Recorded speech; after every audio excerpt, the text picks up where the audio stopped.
Hello students, so I welcome all of you my YouTube channel Rathore classes Mirzaganj. तो आज हम लोग एक नया टॉपिक लेकर आए हैं, नया एक्सरसाइज का। ठीक है, क्लास 12 का 4th चैप्टर स्टार्ट हो रहा है। ठीक, हमने पिछले लेक्चर में क्लास 12 का 3 चैप्टर, फर्स्ट यूनिट का 3 चैप्टर हमने समाप्त कर लिया, यानी कि पूरी तरह से ख़त्म कर लिया। आज हम आपके क्लास 12 के बायोलॉजी के पहले यूनिट के 4 चैप्टर स्टार्ट कर रहे हैं। उस चैप्टर का नाम क्या है? प्रजनन स्वास्थ्य। पिछले 3 चैप्टरों में हम प्रजनन के बारे में देखें, क्या है कि पेड़ पौधों में कैसे हो रहा है, लैंगिक जनन क्या होता है, अलैंगिक जनन क्या होता है। ठीक है, और लैंगिक जनन कैसे होता है, अलैंगिक जनन कैसे होता है, कितने प्रकार का होता है, और उसी लैंगिक जनन के प्रोसेस में पूरा लैंगिक जनन जो पढ़े उसके रिलेटेड जो भी रोग है उसको उसके बारे में इसमें पढ़ना है। उस रोग से कैसे बचा जाए ये पढ़ना है। ठीक है, वो रोग ना हो उसके लिए क्या किया जाए, कुछ ये सब प्रजनन स्वास्थ्य के बारे में पढ़ना है इस चैप्टर में। ठीक है, तो प्रजनन स्वास्थ्य, जैसे कि इस चैप्टर का नाम क्या है? प्रजनन स्वास्थ्य, रिप्रोडक्टिव हेल्थ। तो इसका मतलब क्या हुआ? रिप्रोडक्टिव हेल्थ, इसका मतलब क्या हुआ? जो भी हम लोग रिप्रोडक्शन करते हैं, जो भी ह्यूमन पॉपुलेशन या एनिमल जो भी रिप्रोडक्शन करता है, तो उससे रिलेटेड कई प्रकार के रोग हो सकता है। क्या हो सकता है? रोग हो सकता है। तो इससे कैसे बचा जाए, इसकी सही जानकारी होना चाहिए, इसकी सही नॉलेज होनी चाहिए। ठीक है, तो इसलिए इस चैप्टर के बारे में पढ़ा जाता है या पढ़ाया जाता है। किसके बारे में? प्रजनन स्वास्थ्य के बारे में, ताकि जो भी समाज में या पूरे शहर में या गांव में जो भी बेहुदा सा बातें फैली होती है, बेहुदा सी बातें मतलब बहुत सी अनसुनी बातें या कहावत टाइप का, बूढ़ा बूढ़ी लोग बहुत सारे कहावत करते हैं, ये सब भ्रांतियों को दूर करना है। ठीक है, तो क्या करना है? अच्छे से नॉलेज लेना है, अच्छे से शिक्षा जानकारी प्राप्त करना है, जिससे हमको अच्छा ज्ञान हो सके और हम उसका अच्छा से उपयोग कर सकें। तो बेसिकली इस चैप्टर में यही पढ़ना है, सारा प्रजनन से रिलेटेड रहेगा। इसमें 5 टॉपिक हम आपके किताब में दे रखा है एनसीईआरटी में, तो हमने 5 टॉपिक को कवर करेंगे। ठीक है, एक एक करके। सबसे पहला टॉपिक है समस्याएं और सीमाएं। तो प्रजनन स्वास्थ्य की क्या समस्या है, क्या क्या समस्या, क्या क्या प्रॉब्लम देखने को मिलती है, और इसके कितनी सीमाएं, कहाँ तक समस्या जा सकता है और कहाँ तक हम सॉल्व कर सकते हैं, कहाँ तक अभी डेवलप हो पाया है, ये सारी बातें करेंगे।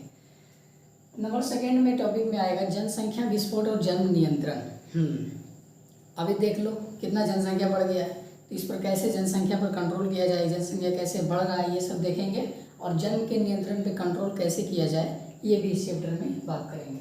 तीसरा टॉपिक रहेगा गर्भावस्था की चिकित्सा समाप्ति। गर्भावस्था की चिकित्सा समाप्ति, जो भी गर्भ में अवस्था होती है उसकी अवस्था में हम चिकित्सा पूरी तरह से समाप्त करना चाहें तो कैसे करेंगे, इस चैप्टर में वो भी बताया जाएगा।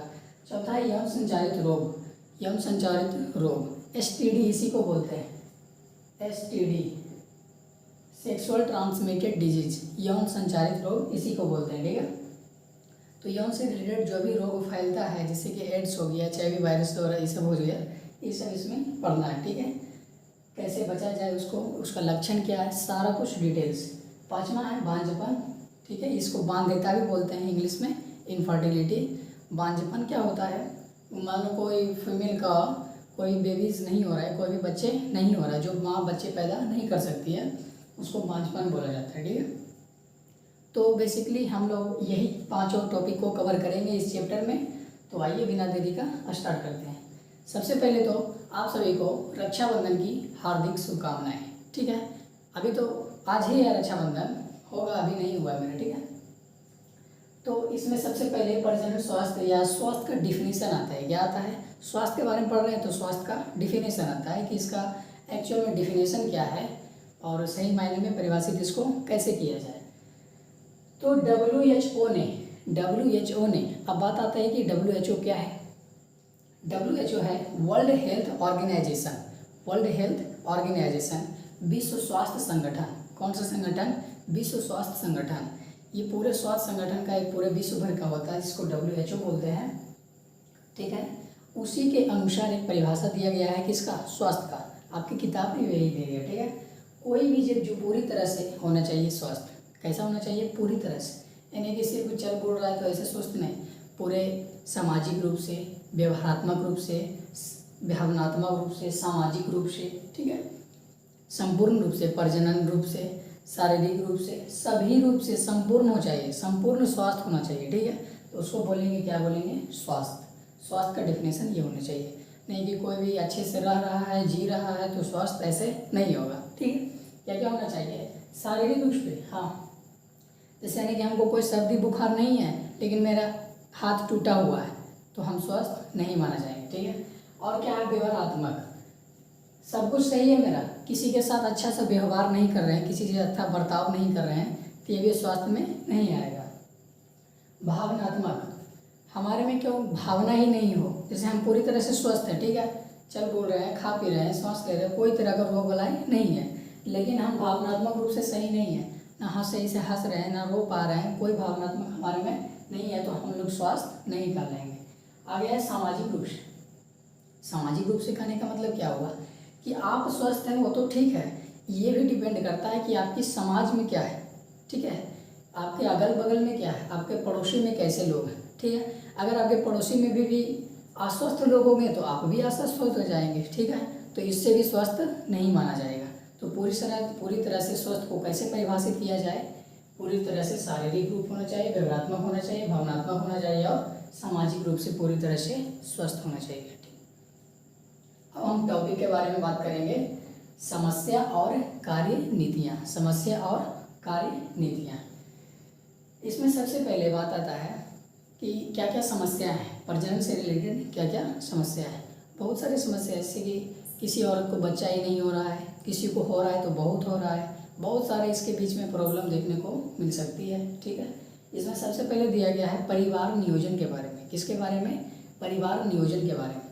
परिवार नियोजन क्या है, परिवार कल्याण है, क्या है, परिवार कल्याण या परिवार नियोजन होता है। इसका सर्वप्रथम भारत एक ऐसा देश है, पहला देश है जहाँ पर सन 1951 में, कब, 1951 में भारत में स्टार्ट किया गया कौन सा योजना, परियोजना, ठीक है, परिवार योजना या परिवार कल्याण, ठीक। आगे है एक दिया हुआ उल्बेधन, क्या दिया हुआ है, उल्बेधन। इसमें एक रिलेटेड टॉपिक आ गया है बीच में, उल्बेधन, एमनियोसेंटेसिस, क्या, एमनियोसेंटेसिस। अब इसको समझो कि ये क्या है।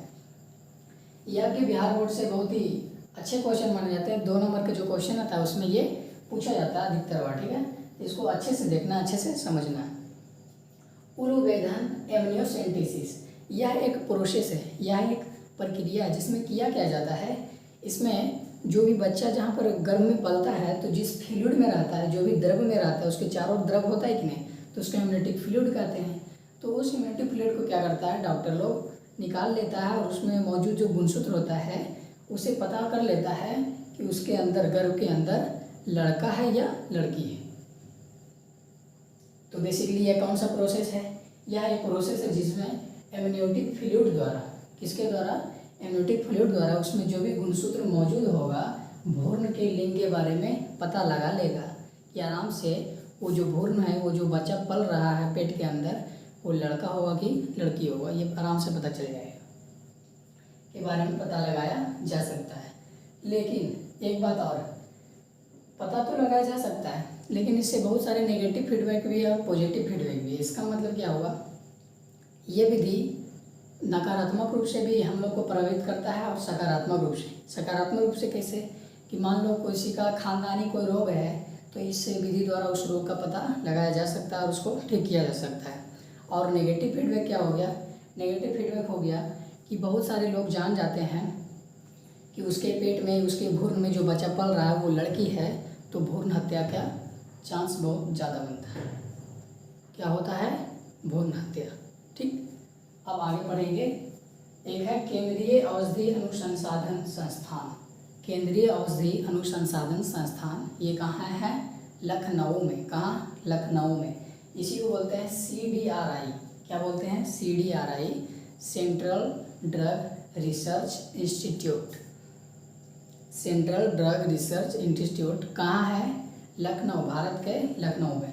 यहाँ क्या हुआ था, केंद्रीय औषधि अनुसंधान जो संस्थान है, यहाँ क्या हुआ था, सहेली नामक एक गर्भ निरोधक गोलियाँ बनाया गया था। भारत में, ठीक है, सहेली नामक गर्भ निरोधक गोलियां बनाया गया। जी हाँ, अपने भारत में बनाया गया। और कहाँ? तो ये लखनऊ में, भारत के लखनऊ में यहाँ बनाया गया। ठीक है, अब दूसरे टॉपिक के बारे में बात करते हैं, जनसंख्या विस्फोट और जन्म नियंत्रण के बारे में। किसके बारे में? जनसंख्या विस्फोट और जन्म नियंत्रण के बारे में। तो आप लोग को जैसे पता होगा कि जनसंख्या क्या होता है। हम लोग का जो भी पॉपुलेशन है, एक सामान्य जीव के जो भी पॉपुलेशन को मिला देते हैं तो उसको क्या कहते हैं? जनसंख्या कहते हैं। ठीक है, तो हम लोग जैसे ह्यूमन हैं और ह्यूमन का जाति बहुत सारा हो, ठीक है, सबको मिला करके क्या बोलेंगे? पॉपुलेशन बोलेंगे, जनसंख्या बोलेंगे। तो अब तक आपको लग भी रहा होगा कि जनसंख्या काफ़ी बढ़ रही है, बहुत ही तेज़ी रेट से बढ़ रही है और ये विकराल रूप ले लेगा। इसको जल्द से जल्द सुधार करना चाहिए, नहीं तो जनसंख्या विस्फोट तो है ही। ठीक है, खाने पीने की कमी हो सकती है, कपड़े की कमी हो सकती है, रहने की जगह की कमी हो सकती है, ये सब प्रॉब्लम आगे देखने को मिल सकता है। ये सब दिक्कतें आप लोगों को झेलना पड़ सकता है। अब हम लोग जनसंख्या से रिलेटेड कुछ डाटा देखेंगे। क्या देखेंगे? कुछ डाटा देखेंगे जो कि बहुत ही इम्पोर्टेंट है, बहुत ही इम्पोर्टेंट है। ऑब्जेक्टिव क्वेश्चन में ये आ सकता है। हमने एक साइड लिख दिया जनसंख्या, कहाँ की? पूरे विश्व की पूछता होगा या भारत देश में रह रहे हैं हम लोग तो भारत देश की पूछता होगा। दो ही क्वेश्चन आता है बेसिकली, सब जगह के याद नहीं करना है। ठीक है, अब सन 1900 में क्या था, सन 2000 ईस्वी में क्या है और वर्तमान में जनसंख्या की स्थिति क्या है, ये डाटा को आप लोगों को याद करना होगा ध्यान से। ठीक है, सबसे पहले बात करते हैं विश्व की, पूरे वर्ल्ड में। कब? पूरे वर्ल्ड में सन 1900 ईस्वी में पूरे वर्ल्ड में 2 अरब, सन 1900 ईस्वी में पूरे वर्ल्ड में जनसंख्या कितनी थी? 2 अरब। उसी को बोलते हैं 200,000 मिलियन। कितना मिलियन? 2000 मिलियन, यानी कि 2 अरब। जनसंख्या कितना था? 2 अरब। और यही 2000 ईस्वी में क्या हो गया? 6 अरब। कितना हो गया? 6 अरब। देखो कितना, 100 साल में इतना बढ़ गया। कितना बढ़ गया? 4 अरब बढ़ गया। था 2 अरब, 100 साल में कितना अरब बढ़ गया? 4 अरब बढ़ गया, मतलब दुगना तो बढ़ गया ना। कितना हैवी रेट है जनसंख्या विस्फोट का, देख रहे हो। ठीक है, ये छोड़ो, ये तो 1900 ईस्वी में था, 2100 साल में इतना बढ़ा। अब देखो क्या हुआ, 2000 से अभी क्या चल रहा है? 2022 चल रहा है। तो वर्तमान में क्या है? 755.28 करोड़। कितना है? 755.28 करोड़, यानी कि इसको क्या हो जाएगा? 755 करोड़ और इतना है। ठीक है, अब बात करते हैं भारत की, इसकी भारत की। तो भारत सन 1900 ईस्वी में था 350 मिलियन, यानी कि 35 करोड़। कितना मिलियन? 35 मिलियन या 350 मिलियन या 35 करोड़। ठीक है, 350 मिलियन को ही बोलते हैं 35 करोड़। ठीक है, अब यही 2000 ईस्वी में बन गया 1 अरब। कितना बन गया? 1 अरब, मतलब कि 1000 मिलियन। देखो, था 350 मिलियन, मात्र 350 मिलियन 1900 ईस्वी में, लेकिन जैसे ही 2000 ईस्वी हुआ कितना हो गया? 1000 मिलियन।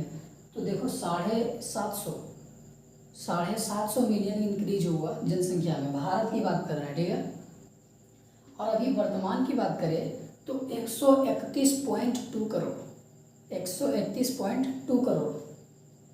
कुछ डाटा समझ में आ रहा है? देखो 350 मिलियन था, कब था? 1900 ईस्वी में, इसी को 35 करोड़ बोल देंगे। 350 मिलियन से 1000 मिलियन हो गया, और ये 1000 मिलियन से 131 करोड़ हो गया। सोचो कितना रेट बढ़ चुका है। तो ये भारत का जनसंख्या और पूरे विश्व का जनसंख्या का एक नॉर्मली डाटा था। ठीक है, और इसमें बात किया जाए कि पूरे विश्व का कहीं का भी आदमी लाया जाए, कहीं का भी अलग अलग जगह 5 आदमी लाया जाए, तो हर एक पाँचवां आदमी भारतीय होगा। देखो ना, डिवाइड करके देख लो, हर एक 5वां आदमी भारतीय होगा। पूरे विश्व में भारत से डिवाइड करके देख लो, कहीं से भी 5 गो आदमी लाओ, उसमें 5वां आदमी कन्फर्म भारतीय होगा। कितना भयानक बात है, कितना। अब पढ़ेंगे जन्म नियंत्रण। क्या पढ़ेंगे? जन्म नियंत्रण। जनसंख्या विस्फोट का, जनसंख्या का डाटा देख चुके हैं।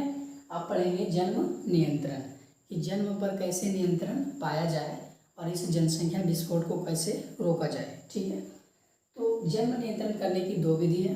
जन्म नियंत्रण करने की 2 विधि है, एक नेचुरल प्रोसेस है और दूसरा आर्टिफिशियल प्रोसेस है। एक प्राकृतिक विधि है तो दूसरा कृत्रिम विधि है। ठीक है, दोनों तरीके हम लोग पढ़ेंगे। ठीक है, बहुत ही अच्छे से। तो सबसे पहले देख लेते हैं प्राकृतिक विधि। सबसे पहले देख लेते हैं प्राकृतिक विधि। इसमें 3 विधि आएगा। इसमें 3 विधि आएगा। कौन सा विधि? प्राकृतिक विधि में 3 विधि आएगा। कौन कौन आएगा? आवधिक संयम आएगा, बाह्य स्खलन या आंतरिक मैथुन आएगा, और तीसरा स्तनपान अनावर्त आएगा। ठीक है, तो एक एक करके सबके बारे में पढ़ेंगे। सबसे पहला आता है आवधिक संयम। आवधिक संयम ये क्या है? तो हम आप लोग को एक बार मासिक चक्र जब बताए थे, मासिक चक्र याद आया? मेंस्ट्रुअल साइकिल, जो कि हर एक लड़कियों में 12 साल के बाद 13 साल के बाद जो स्टार्ट होता है प्यूबर्टी के टाइम। ठीक है, तो मासिक चक्र जब पढ़ा रहे थे तो वहाँ पर बताए थे, और जो नहीं है तो फिर से भी देख लेना। ठीक है, वीडियो है। ठीक, तो मासिक चक्र के 10 से 17वें दिन, 10 से लेकर 17वें दिन तक के बीच का जो भी अवधि होता है, उसके बीच का जो भी अवधि होता है, जो भी टाइम होता है, उसमें मैथुन से बच जाए। अगर उस टाइम सेक्स नहीं किया जाए, उस टाइम संभोग नहीं किया जाए, तो क्या हो सकता है? जन्म नियंत्रण पर काबू पाया जा सकता है। कैसे भाई? अब सवाल आता है कैसे?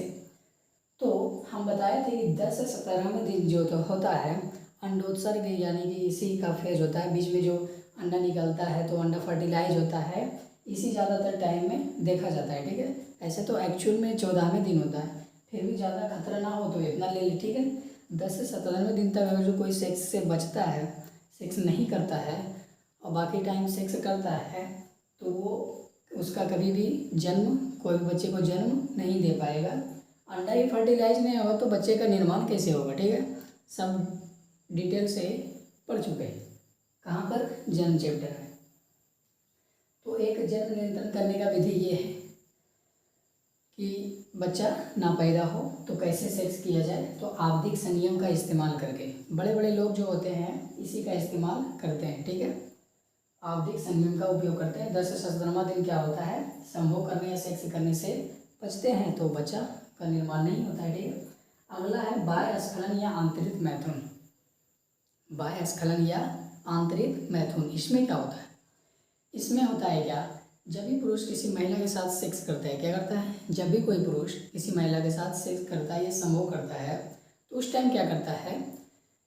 सेक्स करने के दौरान, सेक्स करने के समय ही, जब सेक्स करने के दौरान जिस टाइम सेक्स करता है, तो पुरुष के लिंग से जो भी वीर्य बाहर निकलने वाला है, जो भी वीर्य बाहर निकलने वाला है, निकलने से ठीक पहले, वीर्य बाहर निकलने से ठीक पहले वो अपने लिंग को स्त्री के योनि से बाहर निकाल ले, तो उस प्रोसेस को क्या कहेंगे? बाह्य स्खलन या आंतरिक मैथुन। बाह्य स्खलन होने से क्या होगा? बच जाएगा, तो स्पर्म गिरेगा ही नहीं, स्पर्म मेल बॉडी से फीमेल बॉडी में जाएगा ही नहीं, तो कैसे अंडा फर्टिलाइज होगा? नहीं होगा। बिना स्पर्म का तो अंडा फर्टिलाइज होता ही नहीं। तो अंडा फर्टिलाइज नहीं होगा तो बच्चे का निर्माण नहीं होगा। तो ये प्राकृतिक विधि है, नेचुरल प्रोसेस है। ठीक है, अगला है स्तनपान अनावर्त। अगला तीसरा क्या है? स्तनपान अनावर्त। अब ये क्या है?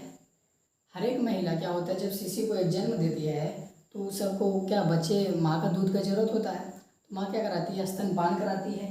प्रसव के बाद स्त्री द्वारा शिशु को भरपूर मात्रा में स्तनपान कराया जाता है। ठीक है, उसके दौरान अंडोत्सर्ग और आतर चक्र नहीं होता है। उसके दौरान जिस टाइम माँ अपने बच्चे को दूध पिलाती है, 6 महीने तक होता है ये टाइम, उस टाइम क्या होता है? अंडोत्सर्ग और आतर चक्र नहीं होता है, जिसके दौरान क्या हो सकता है? बच्चे का निर्माण नहीं हो सकता है। ठीक है, यह अवधि 4 से 6 माह तक की होती है। तो यही था नेचुरल प्रोसेस में क्या होता है, नेचुरल तरीके से जन्म पर नियंत्रण कैसे पाया जाए, कैसे काबू किया जाए। ठीक है, कौन कौन था? एक आवधिक संयम था, 10 से 17वें दिन सेक्स करेगा तो कोई दिक्कत नहीं है, बच्चा नहीं होगा। ठीक है, और बाह्य स्खलन से क्या होगा? सेक्स कर रहा है, सेक्स दौरान करने के समय जब वीर्य गिरने वाला है तो क्या करे? पुरुष अपना लिंग को योनि से बाहर निकाले, इससे बचा जा सकता है। और ये स्तनपान अनावर्त क्या है? ये स्त्री के जो भी स्तनपान कराती है उस टाइम बच्चा नहीं होगा, क्योंकि बच्चा तो होल है, उसको स्तनपान करा रही है, दूध पिला रही है। ठीक है माँ। तो ये 3 प्रोसेस था। और कृत्रिम विधि में क्या देखेंगे? अगला वीडियो जो बनेगा कृत्रिम विधि, उसमें होगा क्या? कृत्रिम से समझ में आ रहा है ना? जिसे मानव ने बनाया है, जो विधि को मानव ने बनाया है, इसमें बहुत सारे विधि देखने को मिलेगा। ठीक है, तो कृत्रिम विधि कल पढ़ेंगे। तो आज का ये कैसा लगा वीडियो, पढ़ने में मज़ा आया कि नहीं, पूरा जानकारी बता कि नहीं। तो इसी प्रकार से पूरा जानकारी से रिलेटेड वीडियो मिलते रहेगा। तब तक के लिए धन्यवाद।